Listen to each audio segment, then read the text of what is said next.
भीकम सिंह, कार्तिक सनोप देवदास अपने अभिभावकों के साथ आते रहेंगे बच्चे सभी। गीतांजलि टेरोटिया लंसेस ने अपना अध्ययन इस विद्यालय में प्राप्त किया। ऐसे बच्चे कार्तिक कौन है? कार्तिक इसके बाद आना। ये बच्चे शांति बनाए रखे हुए बैठे। ये ट्रॉफी आपको मिल रही है, बच्चे अपने गार्जियंस को दे दें, ज्यादा बेहतर है। घर तक सुरक्षित तो पहुंच जाएगी, ये देखने में ही तोड़ दोगे।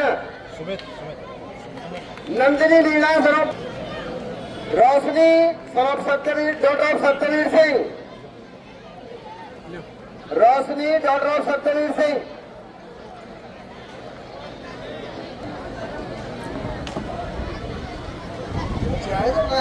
अभी ना बेटा गीत जो बच्चे नहीं है उनके सर्टिफिकेट सर रख ले अपने पास। हमने सिल्वर मेडल और ट्रॉफी प्राप्त करने वाले बच्चों को बुलाऊंगा आपके सामने, और बच्चे अपना नाम सुने ध्यान से। हिमांशु गौतम, हिमांशु गौतम डॉक्टर ऑफ महेश कुमार,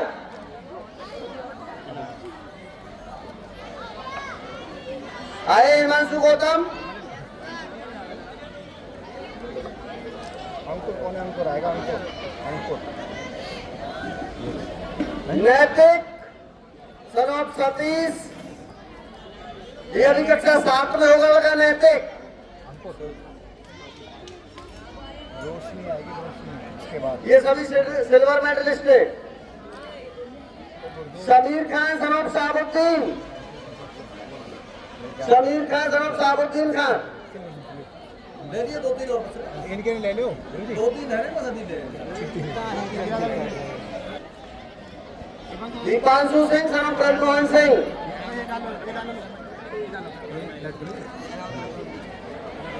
साक्षी सिंह सनोप योगेश कुमार,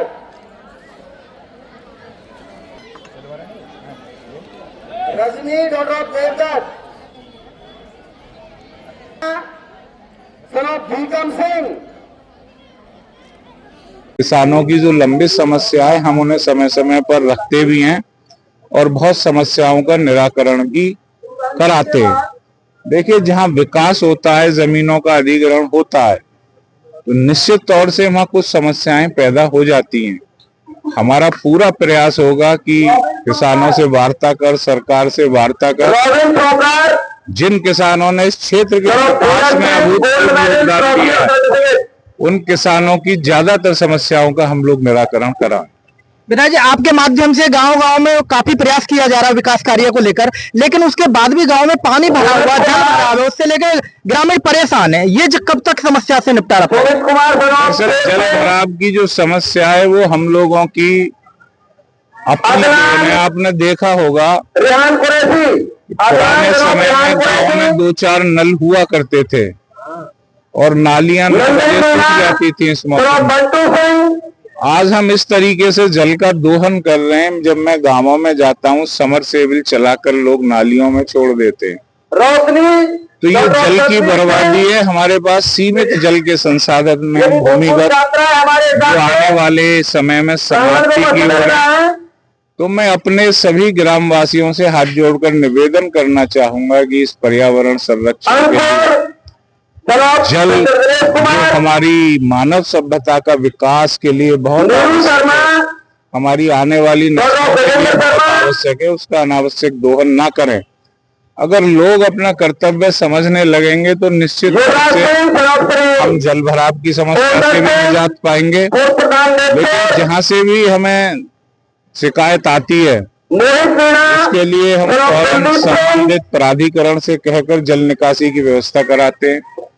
अभी हम बहुत जल्दी चांचली में भी मंजूर गाँव में जल भराव रहता है।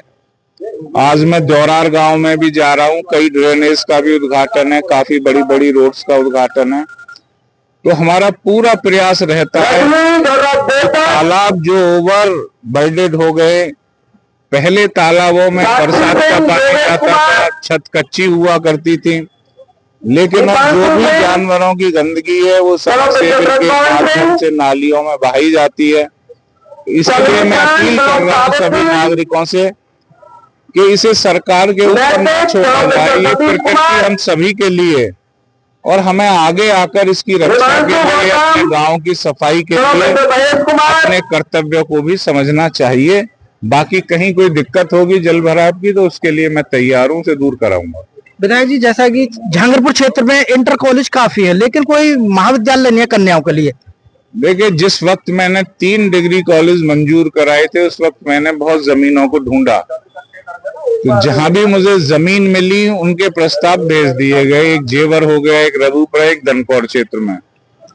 मैंने कई बार कहा है कि जो भी जमीन है वो हमें राजकीय डिग्री कॉलेज के नाम वितरित करनी पड़ेगी, उसका नाम खतौनी में आएगा, उसके पश्चात ही डिग्री कॉलेज की स्थापना हो सकती है। ऐसी कोई जमीन मुझे राजस्व रिकॉर्ड में नहीं मिली जिसमें मैं इस क्षेत्र के लिए डिग्री कॉलेज बनवा सकूं। लेकिन उसके बाद भी हम एक आश्रम पद्धति का विद्यालय इस क्षेत्र के लिए लाएं, जो इस जहांगीरपुर के नजदीक दौरार में बन रहा है। 50 करोड़ की उसकी लागत है और वो 1ली से और 12वीं तक होगा। उन गरीब बच्चों को समर्पित होगा जिनके घरों में शिक्षा नहीं पहुंच पाई थी, आर्थिक अभाव की वजह से वो शिक्षा नहीं ले पाते थे।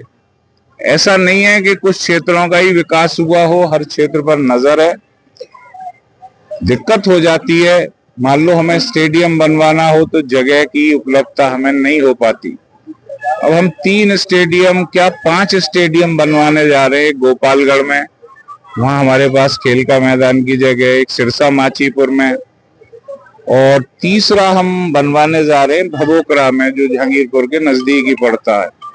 तो 3 ये स्टेडियम हो जाएंगे। 2 हमने प्राधिकरणों से जमीनें ली हैं। मुख्यमंत्री योजना अंतर्गत कंपोजिट विद्यालय की स्कीम आई है जो 25 करोड़ की लागत से बनेगा 1ली से 12वीं तक, और उसमें स्टेडियम भी बनाया जाएगा बच्चों के उन्नयन के लिए। 2 हमने जमीनें प्राधिकरणों से मांगी है, उन्होंने लिखित सहमति दे दी है। तो एजुकेशन के लिए वो भी इस क्षेत्र में बनने जा रहा है। एक आश्रम पद्धति का हो जाएगा, 3 डिग्री कॉलेज चालू हो जाएंगे इस क्षेत्र में। तो ये एक परिवर्तन है, क्योंकि 2017 से पहले तो इस क्षेत्र में एक भी राजकीय डिग्री कॉलेज नहीं था। आज हमारे पास एक चालू हो चुका है रघुपुरा में, दूसरा चालू होने जा रहा है जेवर में, अभी हमने 15 अगस्त में ही मनाया था, और तीसरा हमारा 90% निर्मित हो चुका है।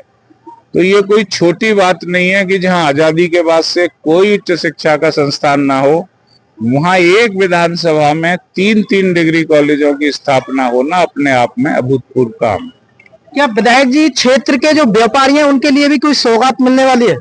नहीं, व्यापारी तो समय समय पर सबसे ज्यादा लाभ तो व्यापारियों को ही है। सरकार में लॉ एंड ऑर्डर सबसे महत्वपूर्ण होता है किसी भी व्यापार को आगे बढ़ाने के लिए। ये वही क्षेत्र है जहां पहले गुंडागर्दी होती थी, दनकौर के आसपास भूमाफिया सक्रिय थे। 2017 से पहले आपको याद होगा हाईवे पे लूट होती थी, मर्डर होते थे, रेप होते थे। लेकिन 2017 के बाद में कोई ऐसी घटना संज्ञान में हाईवे पर नहीं आई जहां लूटपाट होती हो। आज व्यापारी सुरक्षित है और समय समय पर व्यापारियों से हमारी वार्ता होती है। उनकी जो समस्याएं होती हैं उन्हें सरकार तक पहुंचाया जाता है। और विधायक का यही काम होता है कि अपने जनता की आवाज और उनकी परेशानियों को अपनी सरकार के सामने रखे और उनके निराकरण का प्रयास करे। धन्यवाद। विधायक जी, एक समस्या आ रही है क्षेत्र की जनता के लिए, जैसा कि जेवर एक्सप्रेस वे, वहां से लोग उस पर चढ़ते हैं तो उसमें चढ़ने के लिए कोई व्यवस्था नहीं है, फिसल जाते हैं, नीचे गिर जाते हैं। उस पर कोई समाधान हो सकता है? हाईवेज का मतलब ये होता है कि उस पर कम से कम बाधा हो। ये जो कंसेप्ट है हाईवेज का इसीलिए कि हम गंतव्य तक जल्दी पहुंच सकें। अगर वहां हम उतराव और चढ़ाव देंगे तो एक्सीडेंट की संभावना बढ़ जाएगी, उससे जनहानि होगी। ये प्रकरण आज से नहीं, कई सालों से चल रहा है। लेकिन हाईवेज की कुछ बाध्यताएं होती हैं, वो बाध्यताएं कि सिर्फ वही कट उसमें दिए जा सकते हैं जहां भौगोलिक दृष्टि से संभव हो सके। वो पहले ही हाईवे बनाया जा रहा था तो मेरी नजर में वहाँ ब्रिज भी है, तेज गाड़ियां वहां से निकलती हैं, वहां चढ़ाव देना जनहित के लिए उचित नहीं होगा। बहुत बहुत धन्यवाद आपका। दोस्तों, जैसा कि आप यहाँ पर सुन रहे थे जेबर से सक्रिय विधायक ठाकुर धीरेन्द्र सिंह जी को, जिन्होंने यहाँ की समस्याओं पर प्रकाश डाला और यहाँ की जो क्षेत्र की जो जनता है उनकी समस्याओं को भी आज सुना। जैसा कि आज यहाँ पर आइकॉनिक प्रतियोगिता जीके प्रतियोगिता के माध्यम से यहाँ प्रोग्राम रखा गया था पब्लिक इंटर कॉलेज जहांगीरपुर में। तो यहाँ पर जेबर विधायक ठाकुर धीरेन्द्र सिंह जी पहुंचे और जो बच्चे थे जिन्होंने स्थान प्राप्त किया उन्हें यहाँ पर पुरस्कार वितरित कर उन्हें सम्मानित किया गया। तो दोस्तों, आप देख रहे थे एएमबी लाइव न्यूज में आपका दोस्त भानुप्रकाश शर्मा, सहयोगी रघुराज शर्मा जी।